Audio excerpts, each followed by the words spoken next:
Hey guys, welcome back to my channel. Before I start, I want to thank you for all your support. My previous video has gone up to 400 views and I'm up to 12 subscribers. Your support means a lot and thank you for watching. Before I start, I want to explain the purpose of this video and why am I doing it. So during the months where there are SIT releases, I will do an unboxing video, most likely of a bundle. And during the months where there are no SIT releases, I will try to make videos where I give my thoughts on what's happening in Magic and give a different take than everyone else. Because I don't want to say the same stuff that everyone else is saying. Not that because I just want to be different, it's just I have a different take on things. And I'm gonna be as honest as I can, transparent as I can, and as realistic as I am. So without further ado, why I think the Spider-Man set is not bad. Or I think there's one redeeming quality about this set. So before I start, let's get the larger sentiment out of the way. Yes, this set was rushed. As Mark Rosewater mentioned in an IGN interview, he said, actually the story behind it is when we first started the set, it was going to be a smaller set. And as we worked on it, we realized there was just so many awesome Spider-Man things that we made it bigger. And while it's not as big as a normal set, it's much bigger than it started. It actually got bigger as time went on because we just wanted to get all the awesome Spider-Man things in it. I'm very curious, what awesome Spider-Man things he's thinking of? Having 4 different Spider-Man cards? Not only these cards, but there are other cards that have the Spider-Man man on it. But what I'm referring to is, I assume all these 4 cards have Peter Parker. So if I'm playing a game and I see on the battlefield I can play 4 different Peter Parkers, which kind of gets me out of the game. I assume that you can argue for multiversal passages, different timelines, alternative realities, etc., etc. But I think this is just doesn't is not congruent. It doesn't keep you in the game. On to the next one. Yes, this set has been plummeting in price. As we can see from this graph from TCG Player, the price for a collector booster box has been falling since probably release or even before release, and this makes the scalpers panic sell. I'm not a huge fan of scalpers, and I'm happy to a certain extent this is happening, and I hope the packs, the cards get to the people that enjoy the set and want to play this set. And I think this is the redeeming quality of this set. I think we can earn some money from this set. And I don't mean it in a sense of buying the packs and then selling them at double the value once you receive them. I'm talking about keeping these cards or keeping the packs for years to 2 years time and then selling them later down the line and fund your future Magic the Gathering purchases.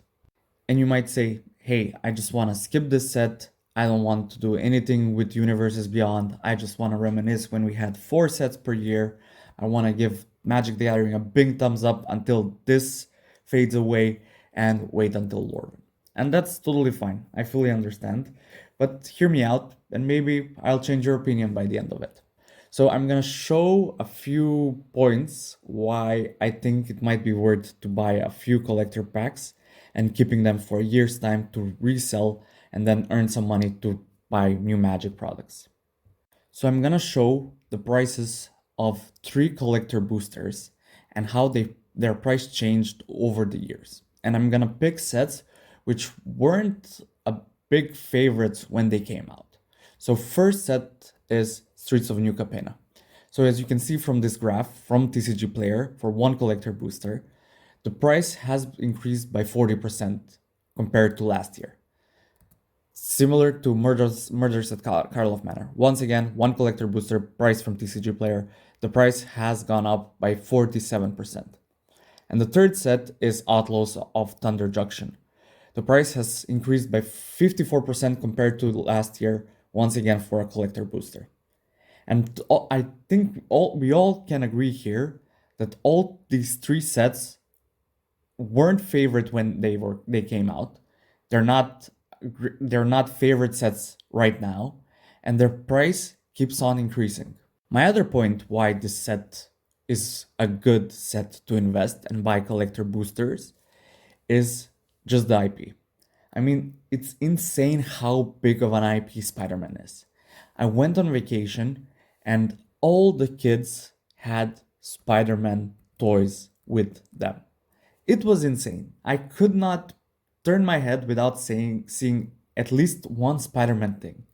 Balls, hats, blankets, everything. I think kids nowadays are Spider-Man crazy. And I think this will be true for future generations, as well as these generations will grow up.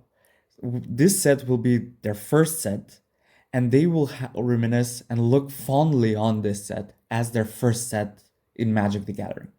And I think there lies the value of this set and of the collector booster packs. And you might be saying, we're talking here about growth of $10 per pack. This is not immense growth, nothing crazy. Yes, these are not stocks. We're not gonna be multimillionaires by investing in Magic the Gathering. These are $5 extra on top. And then you have the hassle of shipping, selling, complaints if something happens, etc., etc.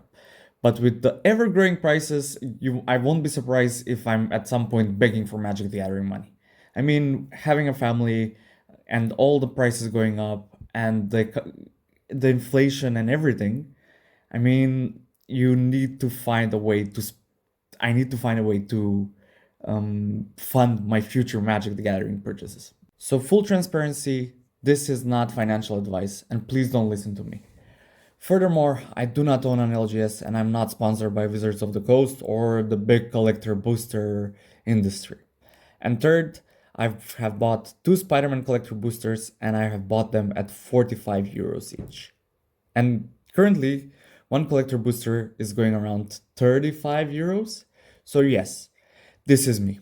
But before you go, maybe I can give you some other advice. Maybe you say collector boosters is not your thing, you don't want to do this, you don't want to invest in collector boosters, it's too much of a hassle. And I fully agree. So my other advice is buy one soulstone. Hey, if you can buy more soulstones, buy this soulstone, buy any variant. But I think the soulstone and the future infinity stones will be something of akin of a new Power 9. I think Wizards of the Coast will not reprint this, Marvel will not allow them to reprint it, and I think this card will grow in value as years go by. And this card, I think it will be a staple in Commander decks, in other formats, and it will have some play. And thank you guys for watching. If you have some comments, drop a like, subscribe. I would like to have a nice conversation, a nice respectful discussion about these topics. And as always, you can call me an idiot in the comments if you disagree with me. And with this video and probably the future videos of this kind, I hope I'm wrong. I think Magic the Gathering should not be an investment. I think the cards should not grow they should grow in value, but not crazily. The booster pack should not go to infinity. And I think at the end of the day, it should be just a game. I think the card should be accessible. Everyone should enjoy it. At least that's when I started, it was like that. And thank you for watching and hope to see you in the next one.